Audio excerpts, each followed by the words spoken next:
Quando se trata de programação cultural, Fortaleza se veste de cores para atender a diversos olhares. Aqui nós podemos desfrutar de praias, espaços culturais, museus, teatros e bibliotecas. Recentemente, o Núcleo de Jornalismo da TV Unifor produziu o programa Movimento 085 para falar sobre a programação cultural de Fortaleza nas férias, incluindo uma entrevista com o jornalista cultural Renato AB. Ele falou da importância de preservar o patrimônio artístico-cultural da cidade de Fortaleza e o panorama dessa área do jornalismo na cidade. A entrevista rendeu tanto que decidimos postar na íntegra para inspirar a população fortalezense e os jornalistas culturais em formação a ocupar os espaços da nossa cidade. Confere aí!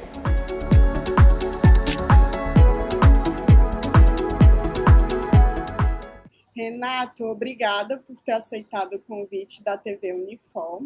Para começar, eu gostaria de saber qual é a relação entre turismo e cultura aqui em Fortaleza. O nosso turismo ele tem como carro-chefe a beleza natural, essa relação do clima com a paisagem, e também por isso é um desafio pautar o turismo cultural como um destaque, como uma rota a ser seguida já num primeiro momento de visita aqui na capital. Porém, por um outro lado, Fortaleza e o Ceará, enfim, o Nordeste brasileiro também é lido nacional e internacionalmente como uma terra em que a cultura prospera. Então, aí que está o dilema, que é ter essa imagem de uma cidade que é multicultural, mas, ao mesmo tempo, o fortalezense, em muitos momentos, não consegue indicar o melhor programa cultural, ou até mesmo não tem na sua rotina essa vida, a vida de consumir rotineiramente a cultura, essa rotina de consumir rotineiramente a cultura. E aí o que acontece é que o dilema acaba sendo esse. É uma cidade que, claro, tem muitas belezas naturais, que tem um clima super agradável e propício, mas que também tem todo esse potencial inexplorado da cultura. E a coisa se torna ainda mais complexa quando a gente olha para tudo que Fortaleza tem para oferecer, desde os equipamentos que estão em funcionamento há mais tempo, a exemplo do Teatro José de Alencar, que é esse modelo de teatro monumento que conquista os olhares pela beleza e pela robustez, e também os equipamentos mais recentes, que agora abriram as portas recentemente, a exemplo da Pinacoteca do Ceará, que não devem nada a outros espaços de artes visuais do Brasil inteiro e do mundo, e também a Estação das Artes, que está ali no complexo, tudo pertinho. Então, tem para onde ir, tem o que fazer, o que está faltando talvez seja esse gancho maior de já impactar diretamente esse turista quando ele chega aqui em Fortaleza.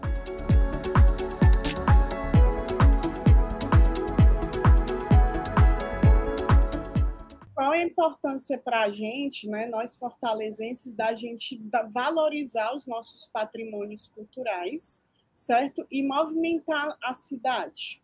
O fortalezense, via de regra, é um povo que é festeiro, que gosta da própria cultura e, apesar disso, ou somado a isso, também flerta com um certo desconhecimento de todo o nosso potencial.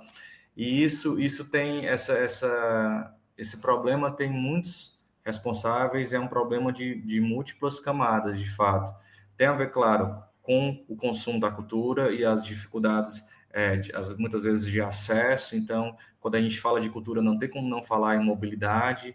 Então, é importante ter um museu, mas ter um museu acessível, ter um museu que é associado aos modais e que permite que o fortalezense que mora em outros bairros que não o centro, a Praia de Iracema e o Benfica, enfim, consiga chegar lá. Então, esse é um ponto. Pensar no consumo, na fruição cultural, não tem como não passar por questões como mobilidade, como segurança pública. Então, pensar de que maneira o fortalezense consegue chegar e sair de um equipamento cultural, por exemplo, em segurança, para que ele consiga ter vontade de voltar ali, para que ele consiga estabelecer uma relação, uma conexão com aquele lugar. Tem, claro, uma questão de educação também, da educação patrimonial e educação de formação, para que a gente consiga entender toda a riqueza que a gente tem.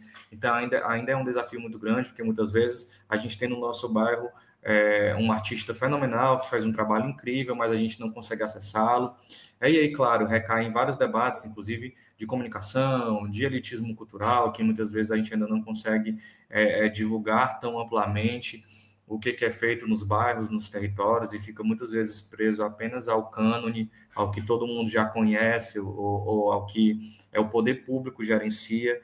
Então, acho que o desafio do fortalezense passa por entender o que tem no seu bairro e entender também o que a cidade tem para oferecer no que diz respeito a patrimônio, no que diz respeito a artistas que fazem um trabalho de cultura popular, artistas que fazem um trabalho do erudito ao pop, porque não falta. Fortaleza é uma capital que, seja qual for a linguagem, nas artes cênicas, na música, na literatura, para onde a gente olha, há um panorama de riqueza cultural mesmo, a gente não está preso a um modelo apenas de fazer, não há uma voz única em nenhuma dessas linguagens, pelo contrário, as vozes são dissonantes, então isso traz toda uma riqueza, porque tem muito o que consumir, seja para um produto que você quer consumir em família, seja para um produto mais voltado às crianças, aos idosos, enfim, a jovem adulto, tem conteúdo para todo mundo. Então, acho que o desafio do fortalezense é conseguir reconhecer o que você tem perto ali de você e também olhar para o que a cidade como toda oferta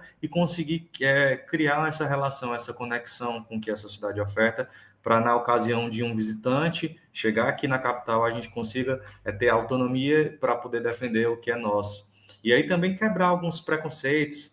Vou citar o exemplo do Centro Dragão do Mar de Arte e Cultura, que é um equipamento que tem 25 anos e tem muita história, e que agora vive um momento um tanto quanto delicado em relação à sua costura mesmo no tecido da cidade, no que diz respeito à localização. Agora, mais do que nunca, está passando por uma reforma na praça, tem questões de segurança pública, de ocupação do território no entorno do Dragão, mas o Centro Cultural tem museus que são riquíssimos, tem uma programação cultural voltada ao cinema, lá no Cinema do Dragão, e às artes cênicas, nas programações, no Teatro da Terça, na Quinta com Dança. Então, a semana inteira tem programação da boa nas artes cênicas, e por questões estruturais, que, claro, a gente não pode ignorar que sim, o Dragão precisa passar por reforma, não à toa a praça está passando, que sim, o poder público, e aqui eu falo também da prefeitura no que diz respeito à iluminação, no que diz respeito realmente a relação ali com o entorno, é importante ter esse cuidado, mas não dá para ignorar que o Dragão do Mar está aí, segue importante, segue acontecendo. Então, também reeducar um pouco esse olhar e essa nossa fala para que a gente não consiga transmitir apenas o que não está funcionando, mas também ter um certo otimismo a olhar para o que funciona. Pode ser melhor, sempre bateremos nessa tecla de que cada equipamento desses tem muito potencial inexplorado, porém o que existe já é muito forte. E isso deve ser divulgado, isso deve ser trabalhado junto aos turistas. No seu artigo que foi publicado no início do ano, né, Turismo Cultural e Rotas de Recomeço, você falou que os turistas ainda exploram muito pouco o nosso potencial cultural de Fortaleza. Então, para você, quais são as políticas públicas que a gente pode fazer, né, em contato com as secretarias, a prefeitura e o Estado, para a gente movimentar mais a cidade e valorizar ainda mais o nosso patrimônio cultural? O ponto principal para pensar essa articulação que envolve o universo da cultura, sobretudo do turismo cultural como ferramenta, passa por todos os eixos que norteiam esse debate, desde pastas do poder público voltadas à mobilidade, à segurança, e também das regionais, um trabalho muito focado nas regionais, porque cada regional tem toda uma diversidade de produção cultural que pode ser bem trabalhada, e somente através do diálogo, e esse diálogo que parte da Secretaria de Cultura e da Secretaria de Turismo, que são esses eixos que fundamentam essa política pública. A partir dessas duas secretarias, é importante que toda uma teia de diálogo se crie para que, de fato, as coisas consigam funcionar, porque se o turista chega em uma determinada feira, por exemplo, numa praça em determinado bairro, é importante que ele tenha acesso a um banheiro público para que ele se sinta à vontade. Então, para que aquele banheiro público esteja lá, é importante haver uma articulação ampla. Então, desde a coisa simples, que aparentemente simples, que nada é simples como um banheiro público, até algo mais complexo, como segurança, garantir segurança para que aquele turista chegue naquele determinado evento, tudo isso passa por uma articulação multi, que aí passa pelo governo do estado, passa pela prefeitura e também passa pela iniciativa privada. Se a gente parar para pensar que todo mundo sai ganhando se aquele território ele é efervescente no que diz respeito ao consumo cultural. Então, se há uma rede, e há uma rede de diálogo entre um equipamento, uma praça, uma empresa, um ateliê ou um teatro particular, enfim, e tudo aquilo ali cria um ambiente efervescente, e isso consegue atrair o turista de uma maneira muito objetiva. Um exemplo positivo disso acontece, por exemplo, na Rua dos Tabajaras, na Praia de Iracema, que a rua é justamente a rua em que fica a Secretaria de Turismo, que é no Estoril, que é um prédio antigo, tombado e que narra a nossa história. Nessa rua, tem várias iniciativas privadas, então, ateliê, restaurante, que eles se unem, lojas, eles se unem e juntos eles conseguem ter ali toda uma programação. Então, um dia tem um show, outro dia tem uma feirinha, outro dia tem uma apresentação de artes cênicas, e tudo isso movimenta a rua, uma integração entre o que o poder público oferta enquanto estrutura física e, claro, o que essas lojas ofertam quanto produto, e tudo isso cria esse ambiente que convida a permanência do fortalezense e do turista também. E aí, um outro ponto importante que não dá para fugir é uma divulgação mais objetiva. Nos últimos anos, a gente evoluiu muito nesse quesito. Produções audiovisuais foram feitas pelo poder público para divulgar fora daqui, mas tem ações mais diretas, como, por exemplo, o turista chega na Praia de Iracema e ele pode ter uma informação, ele pode ter um catálogo, ele pode ter alguma coisa mais direta, um mapa ali para que ele consiga acessar todos esses equipamentos que estão somente nesse eixo. Eu estou falando apenas de um espaço como a Praia de Iracema. Do mesmo jeito, no aeroporto, tem uma divulgação massiva do Beach Park quando se chega no aeroporto de Fortaleza. E por que não também não ter uma da Pinacoteca do Ceará, que tem um acervo tão riquíssimo?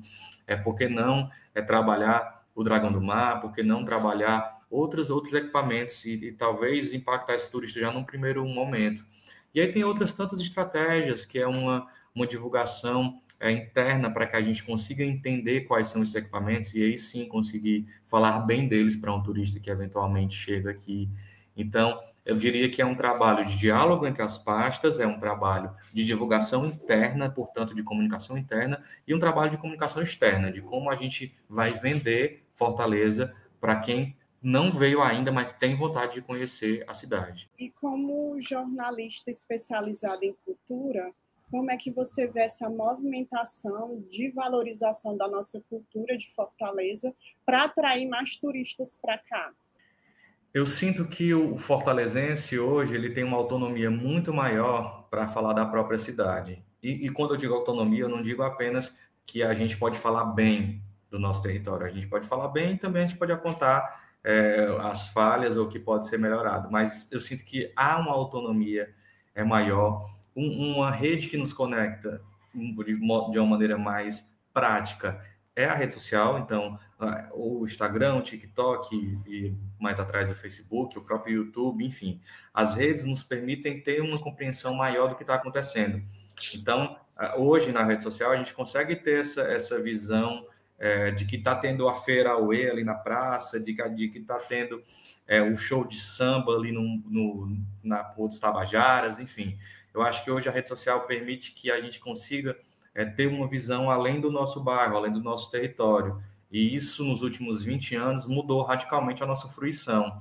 Por outro lado, há também uma construção de discurso que se dissemina nessas redes. Então, se está todo mundo falando que o Dragão do Mar não está bom para visitar, esse ponto específico, que talvez seja a dificuldade do entorno, passa a ser uma grande verdade absoluta sobre a ocupação desse centro cultural. Então, se por um lado essa rede social nos permite conhecer, ela também nos permite ter acesso a 1001 informações, e nem sempre essas informações elas são corretas, ou elas são totalmente verossímeis do que aquele centro cultural representa.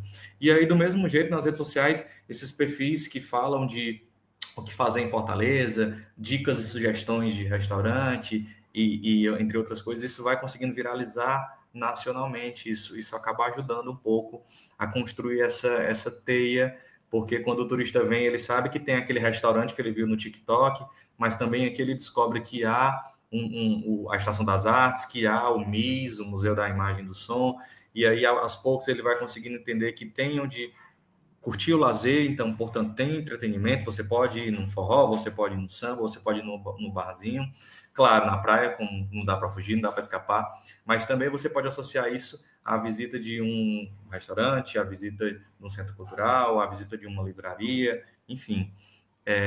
Eu sinto que há hoje, nesse período, eu cubro há 12 anos jornalismo cultural, eu sinto que nesse período o fortalezense passou a ter uma autonomia maior do que acontece na cidade e passou a entender melhor como cada bairro vai se movimentando. E tem uma coisa também, que Fortaleza ela é muito sazonal no que diz respeito a movimentos. Então, em dado momento, a Praça dos Leões, no centro, está fervilhando de atividades. Então, um festival cultural acontece lá, tem um bar do Lions que tá por lá, e depois de um tempo aquilo ali muda, a cidade vai se reconfigurando.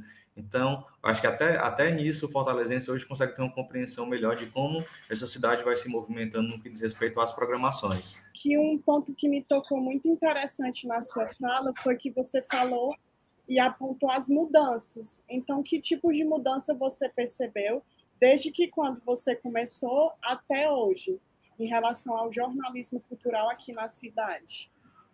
O jornalismo cultural, ele vive uma tendência de ampliação da sua margem de cobertura.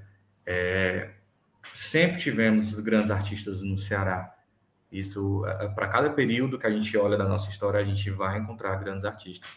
O que acontece, porém, é que cânones eram criados e esses cânones pautavam essa cobertura. Hoje, claro, a gente continua tendo as nossas referências, os nossos grandes nomes, que merecem ser celebrados e lembrados, mas hoje há a possibilidade de conhecer novos artistas, de entender criações que estão acontecendo fora do eixo do grande museu. A gente consegue ver criações musicais, por exemplo, dos mais variados ritmos, dos mais variados gêneros, e aí a rede social ajuda nessa disseminação, ao mesmo tempo que os equipamentos hoje têm gestões mais diversas, mais plurais, e têm buscado essa diversidade, essa pluralidade como marca mesmo.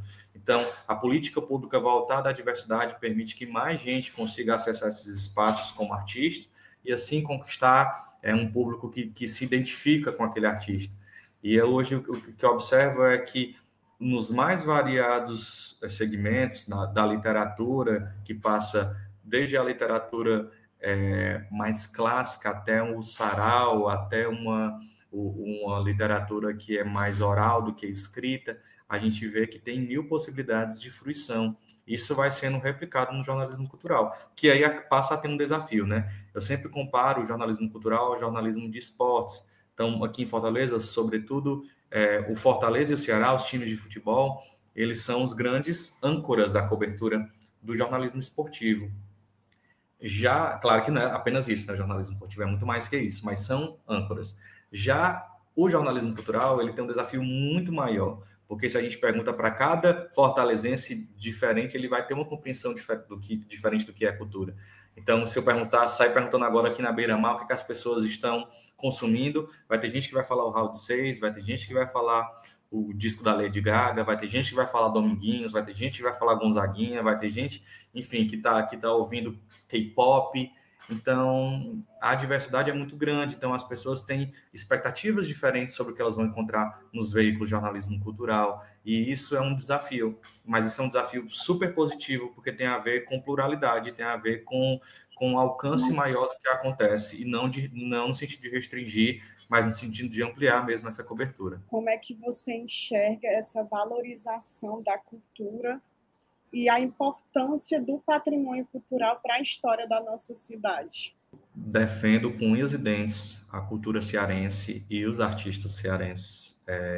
Eu sempre me incomodo muito com esse discurso mas não tem o que fazer em Fortaleza, e aí o que é que vai ter de programação cultural em Fortaleza? Está tão fraca. Claro que a gente não tem um cenário totalmente estruturado no que diz respeito a um intercâmbio mesmo entre todos os equipamentos, e sejam eles públicos ou sejam eles privados. Claro que a gente precisa avançar e vai avançar muito mais no que diz respeito à construção de uma rede, mas o que a gente tem hoje é muito grande, e aí se comparado a outras capitais brasileiras, é enorme, assim, se destaca de fato. A pessoa chega em Fortaleza numa segunda-feira e ela pode encontrar algo para fazer, culturalmente falando.